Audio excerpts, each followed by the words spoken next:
Okie dokie. Just undo all of this. Right. What I'm going to do is I'm going to show the Cstretch side of MiraTools now. It's something I use a lot, and I loaded up this file because I actually used it on this. And so I just want to show you how easy it is. Okay, so let's call up MiraTools, go into here, and you select the points you want first, so you can either just go along or select one and control click for shortest path. If you set the number of points to 2, click in here, then click again to activate it. That's not worked. Why has that not worked? Control. I didn't press the button. That helps. So it's now at this point where you've clicked that and you see the number, you can scroll. So if we take 2 and just click the left mouse button, then it gives you a nice flat edge. So you do that. You've got a right mouse button to release it. Do that.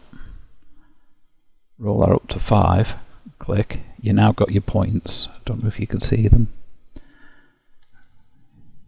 There we go. So I can then drag these points up using my left mouse button here.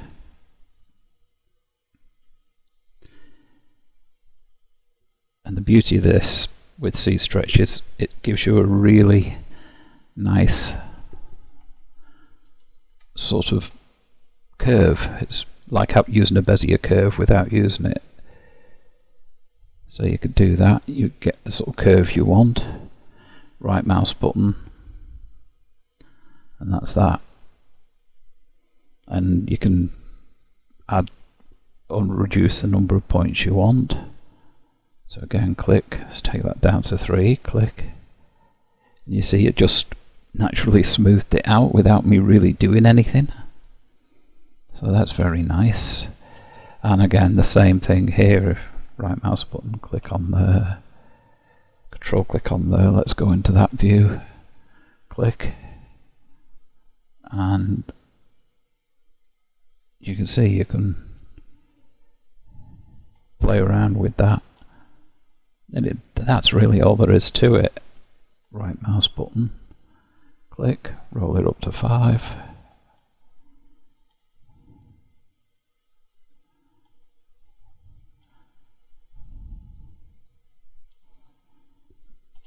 So you can get really smooth curves, and the more geometry you've got, the smoother it becomes. So if we just add a cube, and we'll just subdivide it like that. That's a lot of points. I select that point, control click that point, hit that.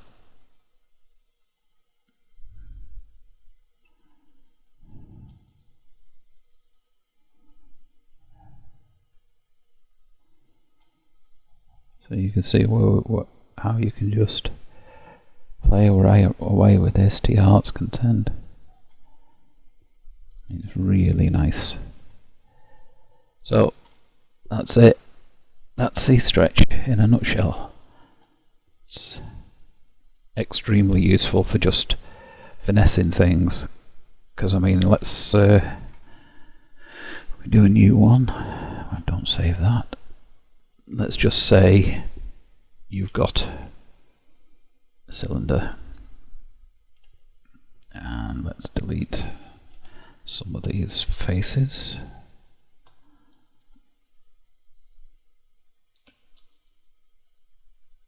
And you just want to refine that. So all you do, you can just select them. Pull up your MiraTools, pull up your Cstretch, click once to activate it, and then you can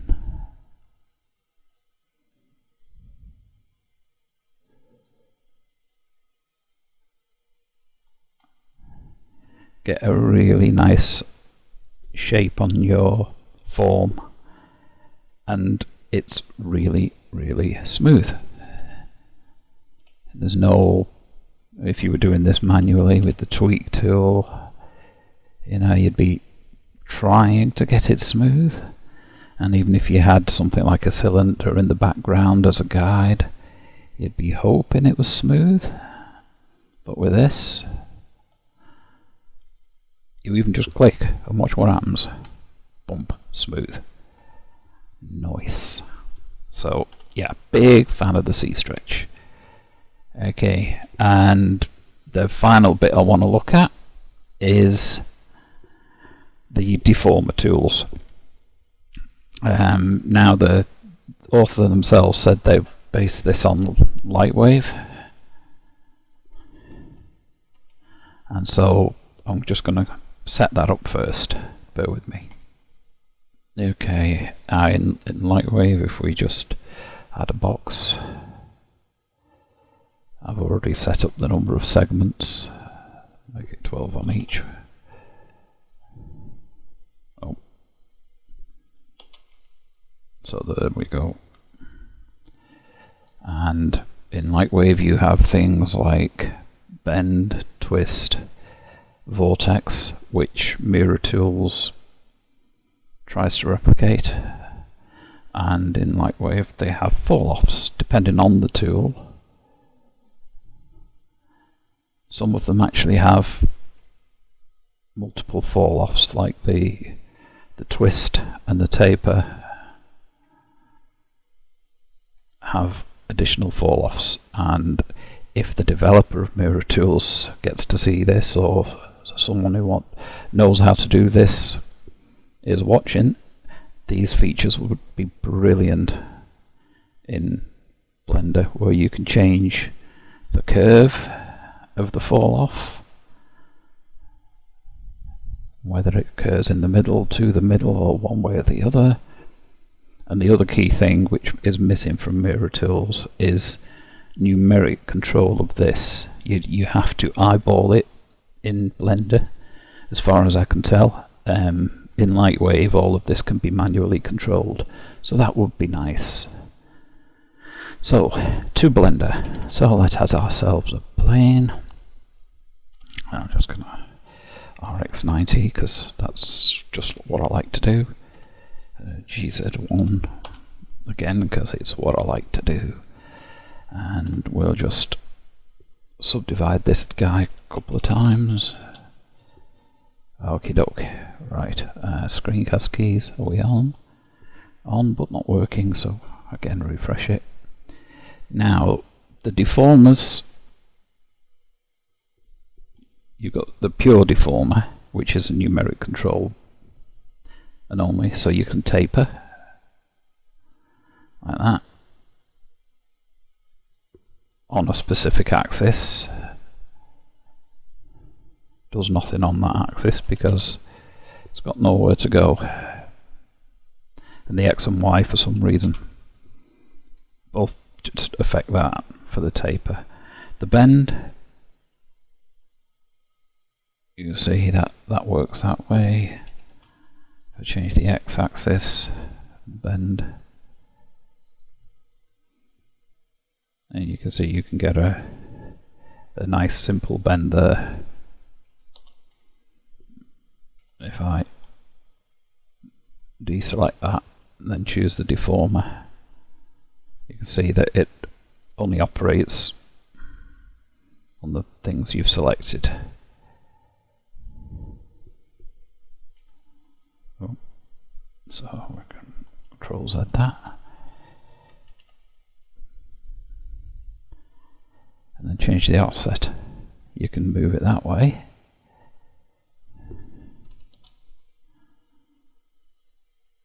In the rotation.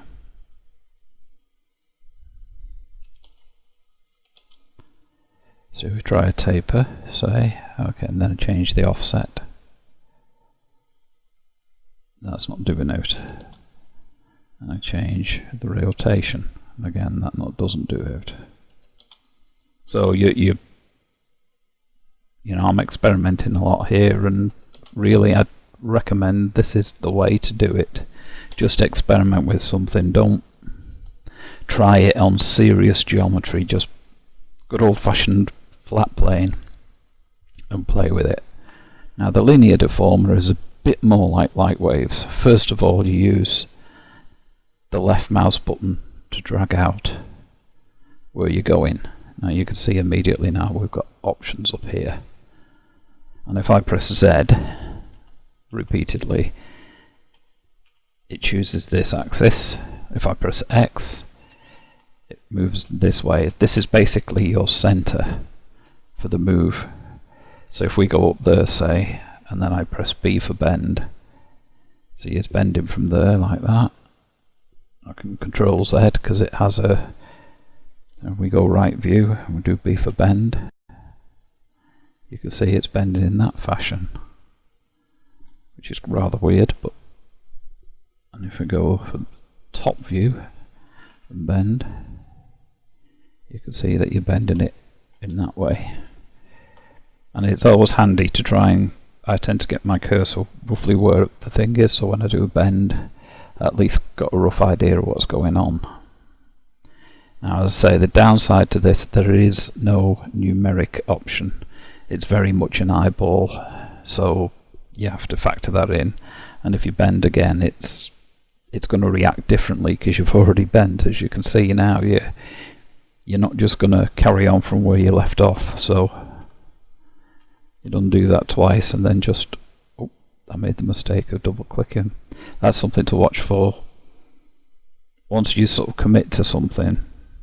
So if I choose B for bend and I undo it, at this point now I'm in the position of changing this, not making a bend. I've got to press B again to bend, like that.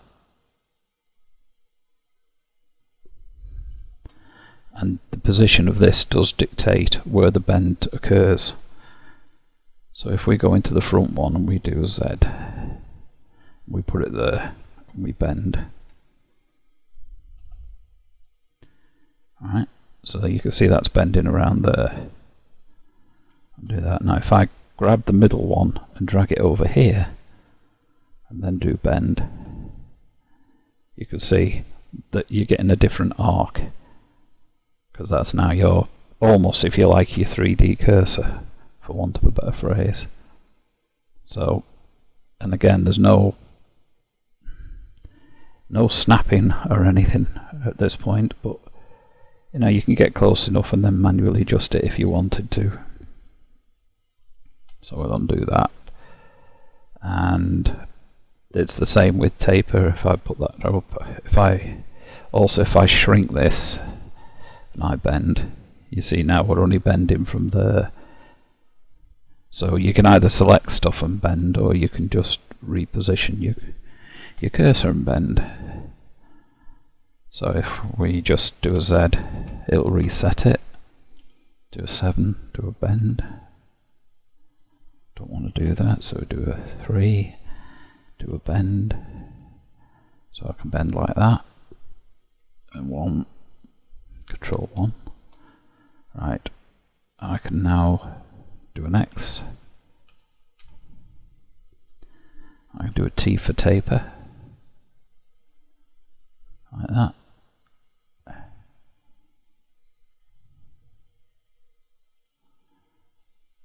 And if you want it to go the other way, then you've got to manually reposition that. I've not found a way to, oh yeah, there is an I to invert. No, sorry, I got that wrong. So I can invert that, sorry. I did wonder. I didn't look. Always read the screen. So if I do a taper now, like that, do an invert, do a taper now, you see it's working from the bottom. If I put that up here, taper, you see that's now working from the middle. And another thing to watch for, it's view orientated. So if I do this and I reposition this like this and taper, and you could see we're getting some interesting results because this is all off whack. So if I move that to like that, or if I have to do that and I do Z, you can see it's working from the bottom. If I put that up here and I reposition this like this and taper, you can see we're getting some interesting results because this is all off whack. So if I move that to like that, or if I have to do that and I do Z, or if I have to do that and I do Z, See, it's working from the view orientation, and so you might not get the results you want. So I'd always recommend, when you start with this, to work in orthographic mode.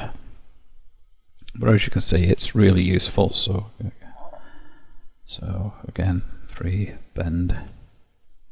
So we can bend that over like that. Go to the front view, and we can go X, and we can taper. There you go.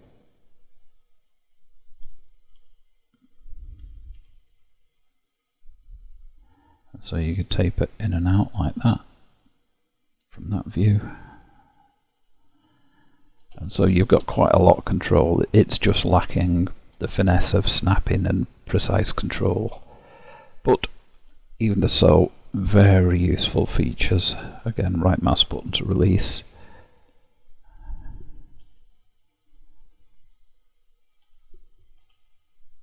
Right, and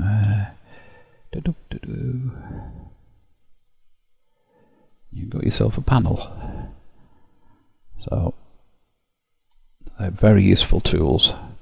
Heartily recommend playing with them. And as I say, really spend some time with simple planes, going through how they behave and learning what they do before committing to using geometry that's already partly modelled, because otherwise you can get in trouble. So example of getting into trouble, I got myself completely lost before trying to use the arc tool, because I've never used it before.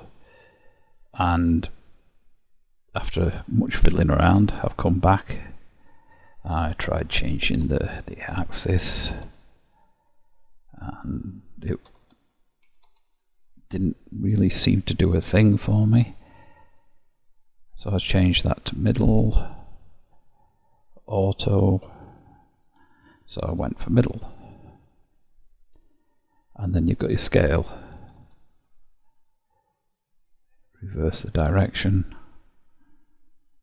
And so that's why I say just work with simple geometry. Something where you know what you're going to expect the result to be, rather than trying to figure it out.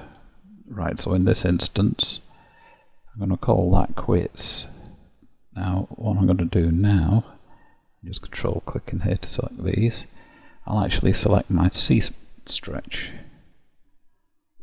And we go to this, and this is what one of the things about I was on about how Cstretch is just all sorts of shades of awesome. You know, you can just play with it and just really get it to do what you want, because hey, Cstretch, you know. And even the end points, you can massage them. Right mouse button, and that now more closely follows it. It's not exact, but even then it's getting there, you know. So you can see how Cstretch comes into its own, and even here if I select them, I hit Cstretch, go to the side view, control 3 so it's here, and you just pull this out a tiny bit like that, and some click, right mouse button, and then I'll just turn them off, see how it looks, and you can just work like that. So yeah, as I say, simple geometry, know what you're working with. Then when you're confident with that, then you can start applying it to major geometry. So they're the few tools I use. Don't do any of the retopology or anything. There's more options I don't use, but even with that section of it, you can see how useful it is. So yeah, MiraTools If you aren't already using it, do go use it. And that's it, folks.